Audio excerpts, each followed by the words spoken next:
My channel. இன்னைக்கு video நம்ம எதை பற்றி பார்க்க போகிறோம்னு பார்த்தீங்கன்னா, இந்த லாக்டவுன் பீரியட், அதாவது இந்த கரண்ட் சுச்சுவேஷனில் உங்கள் பைக்கை என்னென்ன மெயின்டெனன்ஸ் பண்ணணும், அதே மாதிரி ஆஃப்டர் லாக்டவுன் நம்ம டே டு டே லைஃப் வரும்போது நம்ம பைக்குக்கு என்னென்ன சர்வீஸ் அண்ட் மெயின்டெனன்ஸ் ரெகுலராக பண்ணணும்னு சொல்லிட்டு இந்த வீடியோவில் சொல்ல போகிறேன்.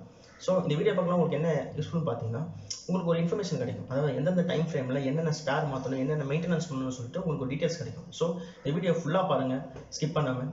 அதே மாதிரி இந்த சேனலுக்கு புதுசாக வந்தீங்கன்னா மறக்காமல் சப்ஸ்கிரைப் பண்ணுங்கள், லைக் பண்ணுங்கள், கமெண்ட் பண்ணுங்கள், மறந்துடாமல் நோட்டிஃபிகேஷன் பட்டனை கிளிக் பண்ணுறேன்.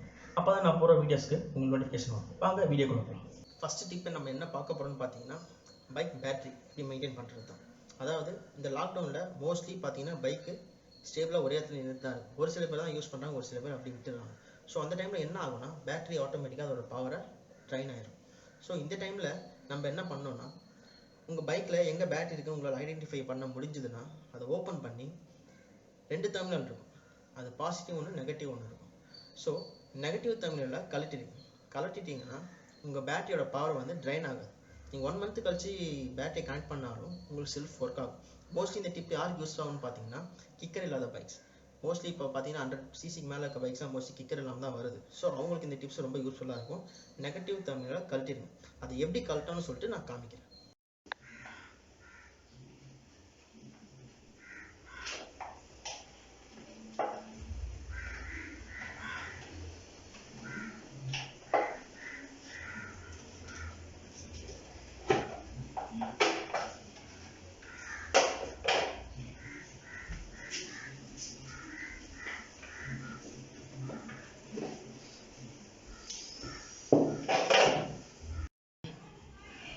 பேட்டரியில் பார்த்தீங்கன்னா ஒரு சைடு மைனஸ், ஒரு சைடு ப்ளஸ்.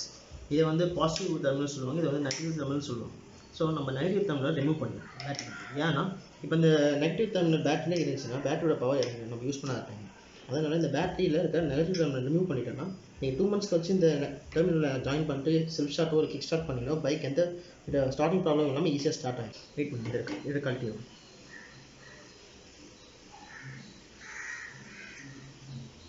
ஸோ நீங்கள் இது மாதிரி கழட்டிட்டு ஒரு ஓரமாக இந்த மாதிரி சேஃபாக வச்சுட்டிங்கன்னா, நீங்கள் சப்போஸ் ஒரு 1 மந்த் கழிச்சு பைக்கை ஸ்டார்ட் பண்ணணும்னு நினைக்கும்போது இந்த டெர்மினலில் போட்டு நீங்கள் பைக் ஸ்டார்ட் பண்ணணும். அந்த நெட்டு ஒன்று இருக்கும், அந்த நெட்டை அதிலே போட்டு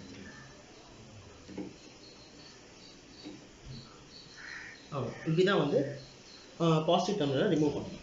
சப்போஸ் என்னால் இந்த பேட்டரிலாம் கழட்ட முடியாது, எங்கள் டூல்ஸ் ப்ராப்பராக இல்லை, எங்கே பேட்டரி இருக்குன்னு அழித்துட்டு நினைக்கிறவங்க ஒன்றும் ப்ராப்ளம் இல்லை. பைக்கை வீக்லி 2 டைம்ஸ் ஆர் 3 டைம்ஸ் பைக்கை ஸ்டார்ட் பண்ணி ஹைடில் இருக்கும். அதே மாதிரி முக்கியமான விஷயம் என்னென்னா, ஹெட்லாம்ப்ஸோ எதுவுமே வந்து ஆனில் இருக்கக்கூடாது ஹைடில் இருக்கும்போது. ஸோ இது மாதிரி ஸ்டார்ட் பண்ணி விடும்போது என்ன உங்களுக்கு யூஸ் ஆகும்னா, பேட்டரி வந்து ஆட்டோமேட்டிக்காக சார்ஜ் ஆகும். ஸோ நீங்கள் ஃபியூச்சர் லைஃப்பை ஸ்டார்ட் பண்ணும்போது ஈஸியாக ஸ்டார்ட் ஆகும், பேட்டரியோட லைஃப்பும் நல்லா இருக்கும். செகண்ட் இம்பார்ட்டன்ட் டிப்ஸ் என்னென்னு பார்த்தீங்கன்னா, பைக் டயரை எப்படி மெயின்டைன் பண்ணுறது. இந்த லாக்டவுனாக இருந்தாலும் சரி, நார்மலாக நம்ம எங்கேயாவது பைக்கை பார்க் பண்ணிவிட்டு ஒரு நாள் கழிச்சு தான் வந்து பிக்கப் பண்ண போகிறோம், அந்த மாதிரி டைம்லையும் சரி, மோஸ்ட்லி பார்த்தீங்கன்னா சென்டர் ஸ்டாண்ட் தான் யூஸ் பண்ணணும். சைட் ஸ்டாண்ட் யூஸ் பண்ணக்கூடாது. அதை நான் ஏன் யூஸ் பண்ணக்கூடாதுன்னு சொல்கிறேன்னா, பைக் டயர்ஸ்னு பார்த்தா 2 டைப்ஸ் தான் இருக்கும். ஒன்று வந்து டியூப் டயர், இன்னொன்று டியூப்லெஸ் டயர். ஸோ நீங்கள் சைட் ஸ்டாண்டில் விடும்போது இந்த டயரோட ப்ரெஷர் வந்து நார்மலாக இந்த சம்மர் சீசனில் ரெடியூஸ் ஆகும். அப்படி ரெடியூஸ் ஆகிடுச்சுன்னா டயரில் சுத்தமாக ப்ரெஷர் இருக்காது. அப்போ என்ன ஆகும்னா, பைக்கோட வெயிட் ஃபுல்லாக டயரில் அப்ளை ஆகிடும். அப்படி அப்ளை ஆகும்போது என்ன ஆகும்னா, சின்ன சின்ன மைனர் கிராக், டியூப்பாக இருந்தாலும் சரி டியூப்லெஸ் இருந்தாலும் சரி 2 டயர்லையுமே கிராக் வந்துடும். டியூப்லெஸ்ஸாக இருந்துச்சுன்னா டயரில் வந்துச்சுன்னா நீங்கள் ப்ரெஷர் போட்டாலும் காற்று நிற்காது. ஸோ நீங்கள் டயரையும் மாற்றுற மாதிரி வரும், அப்படி இல்லைனா புதுசாக டியூப் போடுற மாதிரி வரும். அதில் சப்போஸ் டியூப் டயரில் என்ன ஆகும்னா, டியூப் கட் ஆகிடும், நீங்கள் ரீயூஸ் பண்ண முடியாது அந்த டியூபை. அதேமாதிரி டயர்லேயும் சின்ன சின்ன கிராக் வந்துடும். ஸோ கம்பல்சரி பார்த்தீங்கன்னா சென்டர் ஸ்டாண்ட் போடுங்க, சைட் ஸ்டாண்ட் போட்டு பார்க் பண்ணாதீங்க வண்டி. எப்பவுமே கொஞ்சம் ரொம்ப நாள் நிற்க போகுது அப்படின்னாவே சென்டர் ஸ்டாண்ட் யூஸ் பண்ணுங்கள், சைட் ஸ்டாண்ட் யூஸ் பண்ணாது. ஸோ இதனால் வந்து உங்கள் டயர் டேமேஜ் ஆகல வந்து செக்யூர் பண்ணிக்கலாம்.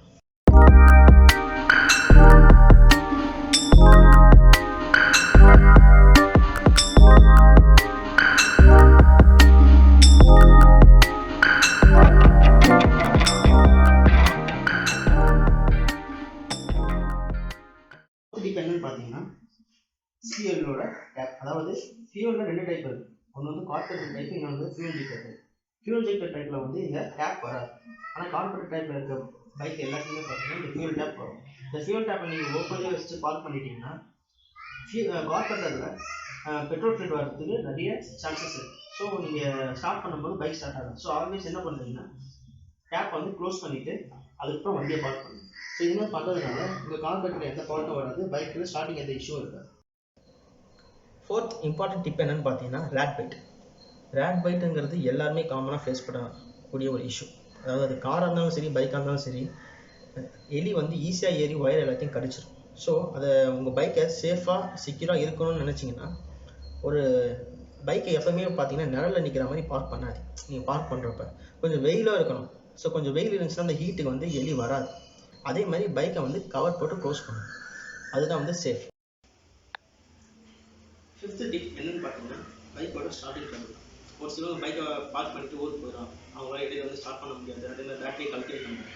ஸோ அந்த டைமில் பார்த்தீங்கன்னா, சப்போஸ் நீங்கள் ஸ்டார்ட் பண்ண ட்ரை பண்ணி பைக் ஸ்டார்ட் ஆகுதுன்னா, பைக்கை ஸ்டார்ட் பண்ணுறதுக்கு நம்ம ஃபாலோ பண்ணுறது 2 ஸ்டெப். ஃபர்ஸ்ட் ஸ்டெப் பார்த்தீங்கன்னா, இதுதான் ஸ்பார்க் ப்ளக். எல்லா பைக்கும் மேலே இன்ஜின் கிட்ட இருக்கும்.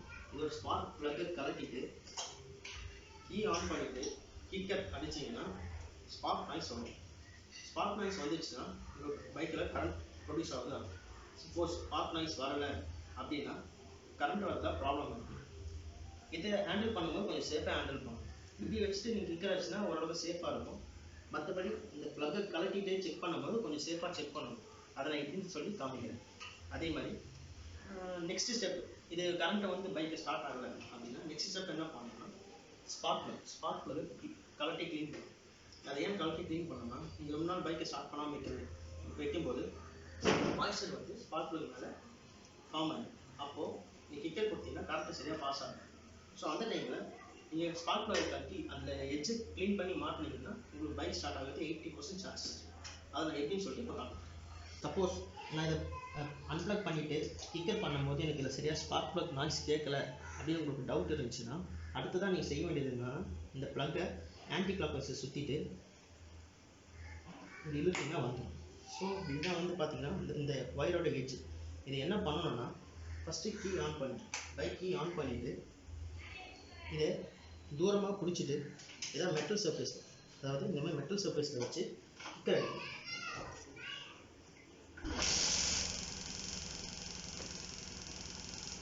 கிக்கர் அடிச்சோன்னா கரண்ட் சப்ளை ஆகுது உங்களுக்கு தெரியும். இந்த மாதிரி கரண்ட் சப்ளை வந்துருச்சுன்னா உங்கள் பைக்கில் கரண்ட் சப்ளை கரெக்டாக இருக்குன்னு அர்த்தம். ஸோ கரண்ட் எந்த இஷ்யூமே கிடையாது. இப்போ ஸ்பார்க் ப்ளக் எப்படி கலக்கணும்னு நான் காமிக்கிறேன். அது நமக்கு தேவையான டூல்ஸ் பார்த்தீங்கன்னா இது ரெண்டும் தான். இது ரெண்டுத்தையும்